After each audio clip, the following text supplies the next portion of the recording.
Bonsoir à toutes et à tous, je suis ravie de vous retrouver sur Monaco Info dans votre journal. Nous sommes le dimanche 7 janvier et voici les titres. Le sport nautique à Monaco brave tous les temps, les passionnés d'aviron et les professionnels de la discipline rament, vous allez le voir, durant toute l'année, même si un mot d'ordre règne toujours pour eux et surtout en hiver, la sécurité.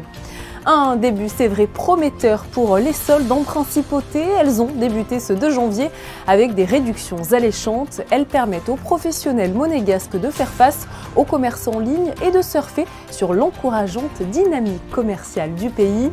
Alexandre Pasta, le président de l'UQAM, sera notre invité. Depuis le 1er janvier 2024, le compostage est obligatoire en France. À Monaco, une trentaine de ménages volontaires se sont essayés à cette façon de trier ces déchets.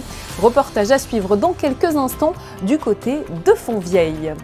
Nos amis à quatre pattes n'auront jamais été aussi choyés. En principauté, les magasins rivalisent d'inventivité pour proposer des accessoires tendance et luxueux destinés à améliorer le quotidien de nos animaux. L'Opéra de Monte-Carlo a encore une fois réalisé une saison exceptionnelle en 2023.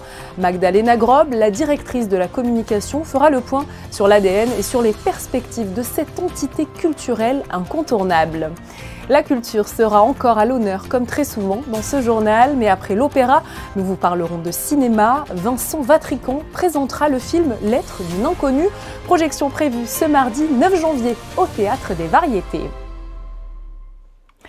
Mais nous débutons ce journal avec la victoire de l'AS Monaco FC face à Lens. Les Monégasques viennent tout juste de se qualifier pour la suite de la Coupe de France à l'occasion des 32e de finale. Une rencontre palpitante puisque les deux équipes étaient toujours au coude à coude à la fin du temps additionnel. Pour se départager, pas de prolongation en Coupe de France, mais Monaco sort vainqueur après une séance de tir au but absolument interminable, 6-5. Prochain match pour les Rouges et Blancs, ça sera en Ligue 1 le samedi 13 janvier à 17 h contre Reims. Été comme hiver, les licenciés du club d'aviron de la Société Nautique s'entraînent en mer et ce, qu'importe le temps. Alors que les températures baissent en cette période hivernale, quelles sont les recommandations pour ramer en toute sécurité?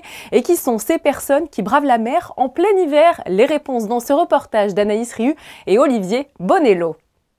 Qu'il fasse gris, qu'il pleuve ou que les températures soient très basses, rien n'arrête les passionnés d'aviron et fidèles licenciés de la Société Nautique.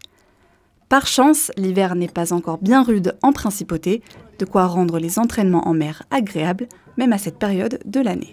On est là toute l'année, d'autant qu'on a la salle, une salle magnifique. Vous voyez, il y a quelqu'un qui s'entraîne là actuellement. Et donc quand il fait vraiment très froid ou que les conditions ne sont pas bonnes, à ce moment-là, on s'entraîne dans la salle. Mais c'est pas tant la pluie qui nous gêne, c'est surtout le vent terrible, les tempêtes qui nous gênent. Alors là, on peut pas sortir. Mais s'il fait froid, c'est pas gênant. Voilà. On met tout le temps des gilets dans le bateau par rapport au nombre de rameurs. Mais ça, c'est toute l'année, peu importe la saison. Et sinon, il y a tout le temps un entraîneur qui nous suit en bateau. Et si la sécurité reste indispensable, peu importe la saison, pas de recommandation particulière pour ramer en extérieur l'hiver, si ce n'est une tenue bien adaptée et une motivation de faire si le froid venait à s'installer. Ce matin, on a des gens qui viennent pour le plaisir, qui font de l'aviron en loisir, et des gens, parce que vous me parliez de ceux qui étaient juste derrière moi, eux ils font de la compète. Et des gens qui font de la compète. Donc là on a 2-3 équipages qui font de l'aviron en loisir, et tout le reste c'est de la compète. Et l'aviron de loisir, bon, vous avez vu le temps qu'il fait, les gens viennent le samedi, le dimanche matin et aussi dans la semaine pour ramer pour le plaisir. Si à Monaco on a quand même des températures assez clémentes, même si parfois il fait un peu froid ou comme hier il pleut toute la journée, mais on arrive à ramer toute l'année nous. Donc c'est une juste logique, c'est-à-dire que si il fait froid ou s'il pleut, on s'habille en conséquence. L'aviron se pratique donc toute l'année en principauté, à la seule condition de savoir nager et d'avoir plus de 12 ans pour obtenir sa licence au club monégasque.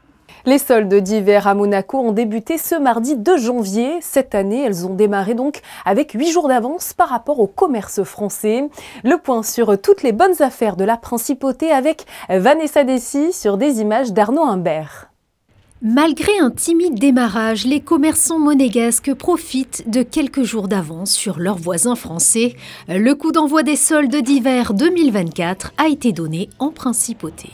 Avec des remises allant de moins 30 à moins 60, donc pour faire plaisir à notre clientèle aussi d'habitués. Voilà, on est là.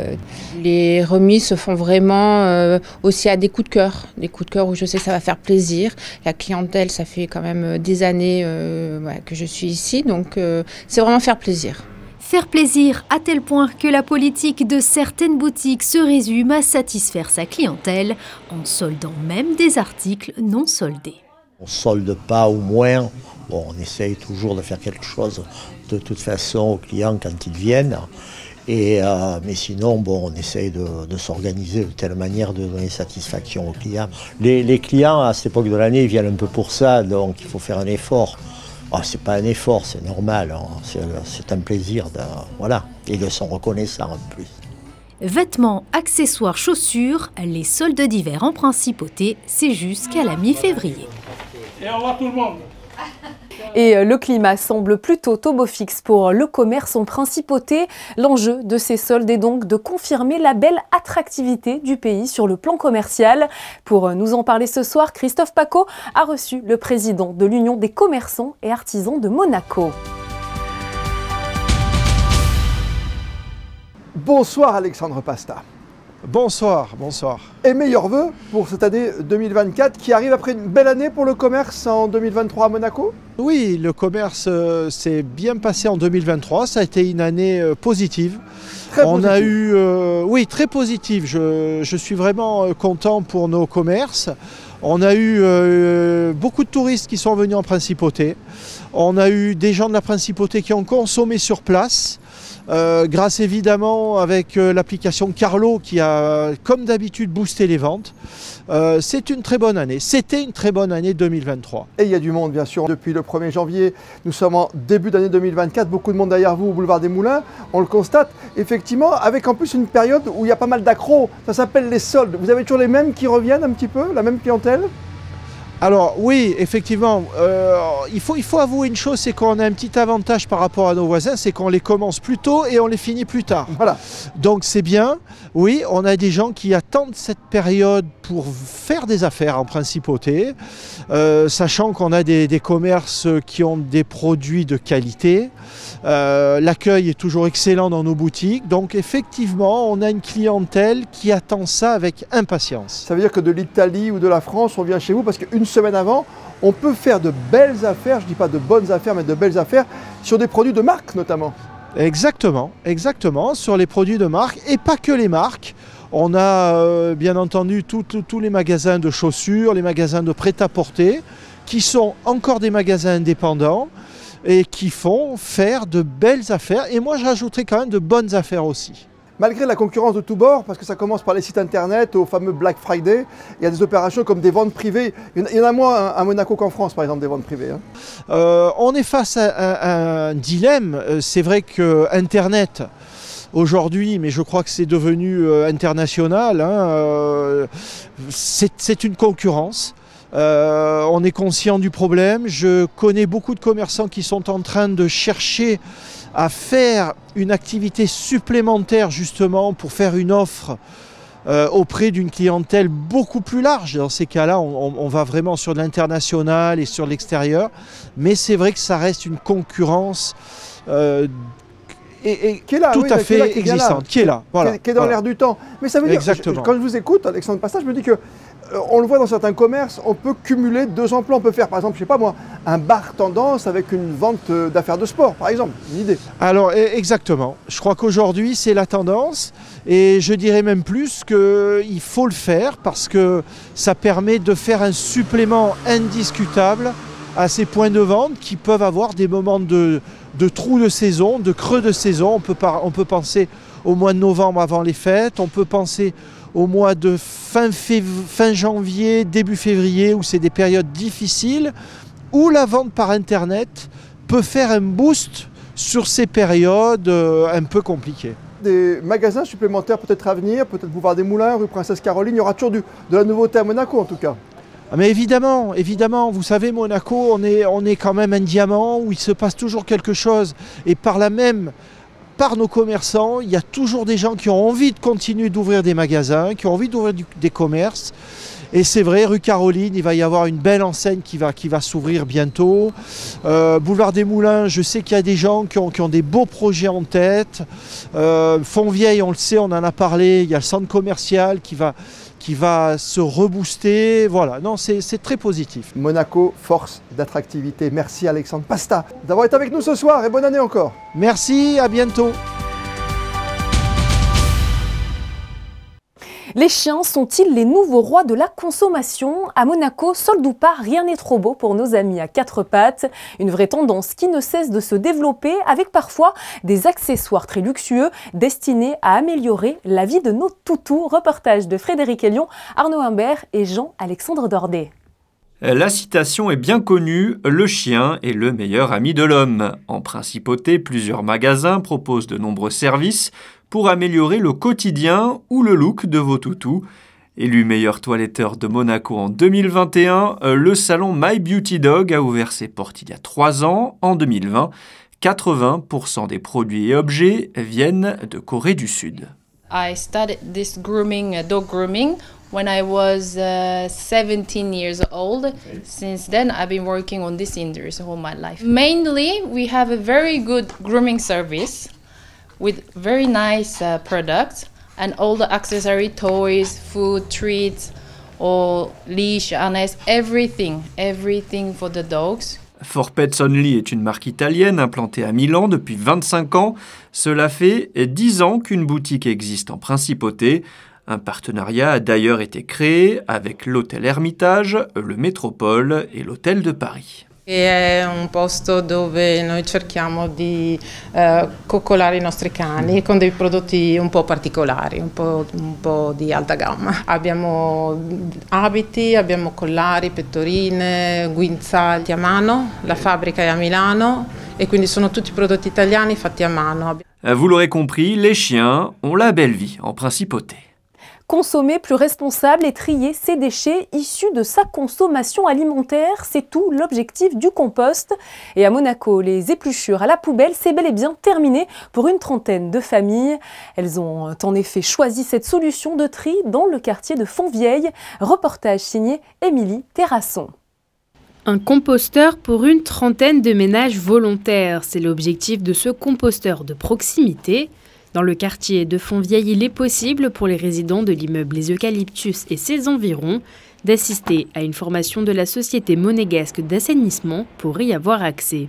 Pour faire un compost de qualité, il faut 2 choses. Il faut de la matière azotée, il faut de la matière carbonée. Alors ça a l'air compliqué dit comme ça, mais la matière azotée, en fait, c'est vos apports de cuisine. La matière carbonée, ça va être notamment ce qu'on appelle du broyat. Le broyat, c'est lorsque vous prenez des arbres et que vous allez les broyer en petits morceaux. Ce mélange va vous permettre de faire au-delà d'un processus. Donc en fait, les composteurs derrière moi, ils sont en contact direct avec la terre et tous les animaux en fait, qui vivent sous nos pieds vont remonter, c'est eux qui vont dégrader la matière. Les déchets organiques des cuisines doivent être découpés en morceaux avant d'être déposés dans le bac. En plus de ces restes, il faut y ajouter du broyat. Pour récolter ce compost, il faut compter 6 à 8 mois. On travaille avec un responsable de site, c'est-à-dire que lorsqu'on met en place ce type d'installation, d'abord la première chose, il faut que ça vienne d'une demande des producteurs. C'est-à-dire que et généralement, on va le conditionner pour un certain nombre d'utilisateurs. Et en fait, ce sont les utilisateurs eux-mêmes qui vont être, on va dire, les gardiens de ce composteur et qui vont s'assurer, avec notre aide bien évidemment, que tout se passe bien et que tout le monde respecte les règles. Installés selon la demande, ces composteurs de proximité sont un premier pas vers le recyclage des déchets organiques. On envisage une solution à plus grande échelle de la principauté évidemment, et qui vise la restauration collective, les hôtels-restaurants, pour avoir un compost toujours de qualité. Le contrôle des apports est déterminant dans ce cas-là. Par rapport à ça, donc un composteur électromécanique semble être une solution bien pour Monaco, dont l'encombrement est réduit, dont les nuisances sont réduites, et qui permet d'avoir un compost rapide et de qualité, qui permet de traiter une grande variété d'apports. Le compost est ensuite donné à ceux qui y participent, mais aussi à la direction des aménagements des jardins qui l'utilisent dans les espaces verts. Ce lundi 8 janvier, les artistes Patrick Fiori et Jacob se produiront lors d'un concert exceptionnel dans la cathédrale de Monaco. Un événement organisé par l'ONG Eliscare et le diocèse de Monaco. Son but, sensibiliser le public à la situation précaire des réfugiés arméniens. L'entrée y sera gratuite, mais les participants auront la possibilité de faire des dons libres. Rendez-vous donc demain à partir de 19 h. Alors que la production du célèbre Fantôme de l'Opéra a ravi tous les spectateurs de l'Opéra de Monte-Carlo, Cecilia Bartoli a signé en même temps sa toute première année pleine à la tête de cette institution. L'occasion de faire le bilan de cette saison exceptionnelle et d'aborder les futures représentations. Magdalena Grob, la directrice de la communication et adjointe à la direction de l'OPMC, est interrogée par Christophe Paco. Magdalena, bonsoir à vous. Bonsoir. Ravi de vous retrouver et très envie, sans plus tarder, de vous souhaiter une grande année pour toute la musique, pour l'opéra, pour le lyrique, et pour toutes les disciplines, pour toutes les variétés en Principauté de Monaco. Merci beaucoup, ça c'est important, les variétés, les musiques, l'opéra, c'est essentiel. Évidemment, c'est notre métier, mais aussi nous considérons que c'est essentiel pour tout le public qui habite ici et aux alentours. C'était la première saison complète, première saison pleine pour Cecilia Bartoli, la nouvelle directrice de l'opéra. Une saison où elle voulait quand même mêler à peu près tous les genres, on a bien compris. Alors, évidemment, notre genre de base, c'est l'opéra. Donc, elle a fait une première saison 2023 qui s'est terminée en été, oui. Avec des opéras, mais aussi avec des concerts. Et là, la deuxième saison, elle a commencé au mois de novembre et on va terminer au mois d'avril. Et cette deuxième saison, effectivement, on a eu de l'opéra. On a fait le Requiem de Verdi au mois de novembre au Grimaldi Forum et comme highlight, je dirais, le Fantôme de l'Opéra, maintenant au mois de décembre, ici à la salle Garnier. Ça, c'était quelque chose d'extraordinaire qui sort un peu du répertoire habituel, effectivement, de ce qu'on fait dans un opéra. Et l'Opéra Garnier qui reste une place, un lieu mythique dans l'histoire de la musique et de l'opéra. Absolument, absolument. C'est mythique, c'est d'une beauté à couper le souffle et c'est une salle légendaire. Je dirais que tout ce qu'ils ont a vécu cette salle, tout le monde qui est passé par ici, c'est quelque chose qu'on respire quand on arrive à la salle. Et puis elle est belle comme tout. Voilà, elle est belle comme tout, on l'aime. C'est vrai que c'est l'une de nos salles préférées ici en Principauté de Monaco et on peut le comprendre. Vous avez mis l'accent sur la lettre E l'an dernier, par exemple, en présentant la saison. Je me souviens bien, vous avez parlé d'exigence, d'énergie et d'éthique professionnelle aussi. Tout a été respecté ? Oui, je pense qu'absolument. Oui. On a eu beaucoup de travail. On a dû soulever des défis importants parce que c'était beaucoup de choses qu'on a fait pour première fois. Je pense que créer surtout cette coproduction du Fantôme de l'Opéra, c'était quelque chose de très très important pour nos équipes. Et puis après, on a tout d'abord voulu vendre 20 représentations. C'est quelque chose qu'on n'a jamais fait en Principauté pendant les jours de fête. Avant, l'opéra n'était pas ouverte pendant les jours de fête du mois de décembre. Bien sûr. Donc, on a dû créer des structures nouvelles pour communiquer, pour raconter, pour que les gens se passionnent, pour qu'ils viennent. Et je dois dire, la salle était pleine. Elle était pleine pour toutes les 20 représentations à 100%. Ça, c'était la grande joie pour nous. Une grande réussite. Après le grand travail qu'on avait fait. Ce qui est bien, c'est qu'on a l'impression qu'on démocratise, j'aime pas trop ce mot, mais c'est vrai que c'est pas un spectacle ancien. Peut-être les jeunes sont réfractaires souvent pour aller voir de l'opéra. Vous l'avez dit, on peut venir masquer maintenant, on peut même découvrir de nouvelles technologies. C'était le cas dans Don Carlo, par exemple, avec ses murs d'images assez incroyables. Alors, nous considérons qu'il y a évidemment, il n'y a pas de limite d'âge ou qu'il faut avoir passé un certain âge pour venir à l'opéra. C'est quelque chose qui peut et devrait passionner les jeunes, les moins jeunes, les plus vieux. C'est pour tout le monde. Avec le Phantom of the Opera, qui évidemment c'est un genre un peu différent parce que c'est sonorisé, c'est une autre manière de chanter, mais on a voulu aussi qu'un public public qui d'habitude a peut-être un peu plus de respect, de prendre des places et de venir à la salle, de voir qu'il n'y a pas de problème. C'est beau, c'est intéressant tant qu'on... Il faut que ce soit accessible, effectivement. On passe un bon moment, il faut venir. Et puis on peut aussi venir pour un opéra, effectivement. Hein. Bien sûr. Magdalena, je ne voudrais pas quand même conclure sans parler de l'avenir. On s'est souhaité les bons vœux en 2024. Est-ce qu'on aura encore la joie de revoir Cecilia Bartoli sur scène, à mezzo-soprano? Est-ce qu'on va avoir des grandes surprises? Est-ce qu'on peut divulguer quelques grandes dates 2024? La fin janvier, Cecilia Bartoli va être sur scène avec Giulio Cesare, un autre opéra de Handel. Très très belle, de la très belle musique.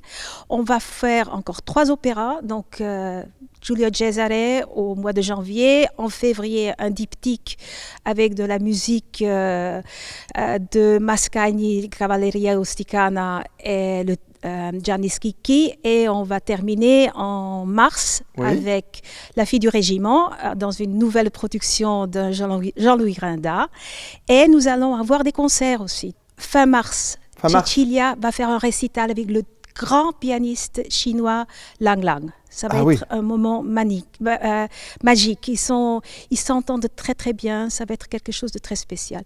Et nous terminons la saison le 7 avril, encore avec quelque chose unique, une création dans tous les sens, parce qu'on l'a appelé spectacle lyrique, Cecilia Bartoli avec John Malkovich, sur scène, avec orchestre, dans une soirée de théâtre, de musique, mais aussi avec de la musique baroque, accompagnée par les musiciens du Prince. Merci d'avoir pris du temps pour nous, de nous parler de 2023 et de cette fabuleuse année 2024 qui ne fait que commencer. Merci à vous. Merci beaucoup et à bientôt. Un mot de cinéma pour poursuivre ce journal avec la diffusion ce mardi 9 janvier au Théâtre des Variétés du film Lettre d'une inconnue. L'histoire d'une jeune femme qui avouait un amour absolu à un célèbre pianiste qui était en fait son voisin. Plus d'informations sur ce chef-d'œuvre avec Vincent Vatrican et Fabien Bonilla. Vincent Vatrican, bonsoir. Bonsoir Fabien. Lettre d'une inconnue, là c'est le film en noir et blanc de 1948 dont on va parler. Qu'est-ce que ce film? C'est un chef-d'œuvre. Ah oui? Oui. À ce point? C'est un chef-d'œuvre, mais c'est un chef-d'œuvre un peu maudit, parce que venant d'un cinéaste mal aimé. Max Ophuls. Max Ophuls, né allemand. Citoyen français à un moment donné. Mais citoyen français, puisqu'évidemment, il s'exile au moment de la montée du nazisme en France, où il a une carrière assez importante dans les années 30. Il part à Hollywood. Il gagne Hollywood au tout début de la guerre, où il tourne 5 films américains, mais ne se sent pas à l'aise dans les studios américains. C'est dans ce cadre-là qu'il tourne Lettre d'une inconnue, qui est sans doute son film américain le plus beau. Qu'est-ce que c'est que ce film? Alors, c'est une adaptation d'une nouvelle de Stefan Zweig, qui raconte l'histoire d'une femme qui s'éprend d'un pianiste qui vient emménager dans l'appartement à côté de ses parents. Elle en est secrètement amoureuse. Elle en est secrètement amoureuse, mais là encore, c'est une succession de moments ratés. Et ce qui est extrêmement fort dans le film, c'est qu'il est raconté du point de vue de cette jeune femme plusieurs années après. Parce qu'elle lui écrit une lettre. Elle lui écrit une lettre, ce qui est d'ailleurs, on ne dévoile rien, puisque c'est le début du film. Elle écrit une lettre à Louis Jourdan, ce pianiste, un peu mondain, qui a une vie un peu dissolue, pour lui dire que voilà, elle a aimé toute sa vie, mais que quand il lira cette lettre, elle sera déjà morte. Donc le film se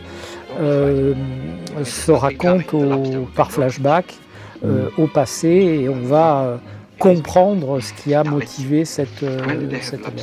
Ah, vous êtes un grand sentimental cette saison, parce qu'il y a quelques semaines on parlait de In the Mood for Love, là c'est encore une histoire d'amour. Qu'est-ce qui vous arrive en 2023-2024 là? Rien de spécial, Fabien, mais quand l'histoire est bien racontée et que les personnages sont forts, on est emporté par le film. C'est vrai que celui-ci fait partie de mes films un peu fétiches, parce que cette histoire est réellement bouleversante, et John Fontaine nous arrache des larmes. Donc il faut... Puis c'est bien de pleurer. Il faut prendre des mouchoirs quand on va aller voir c'est bien de ce pleurer film. au cinéma. Bah ouais. On peut rire, mais on peut aussi pleurer. On peut pleurer de rire aussi. C'est vrai, les deux sont possibles aussi. Bien, allons voir Lettre d'une inconnue. Merci Vincent. Merci Fabien. By the time you read this letter, I may be dead. I've seen you somewhere. Who are you?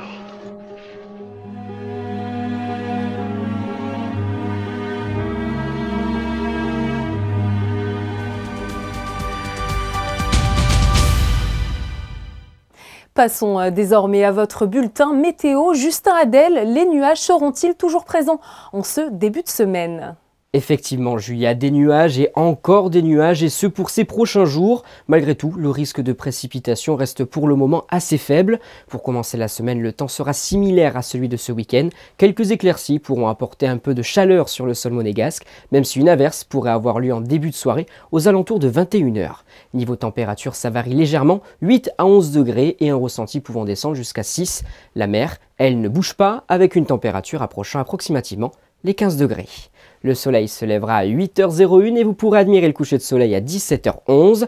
Les Luciens, demain, c'est votre jour. Un dicton pour clôturer ce bulletin météo. Tant de Saint-Lucien, tant de chiens, c'est le cas de le dire. Allez, nous refermons ce journal avec votre rubrique Le Flashback. Chaque dimanche, nous vous faisons revivre ce qu'il s'est passé à Monaco à la même période les années précédentes. Et comme souvent, vous le savez ici, il se passe toujours quelque chose.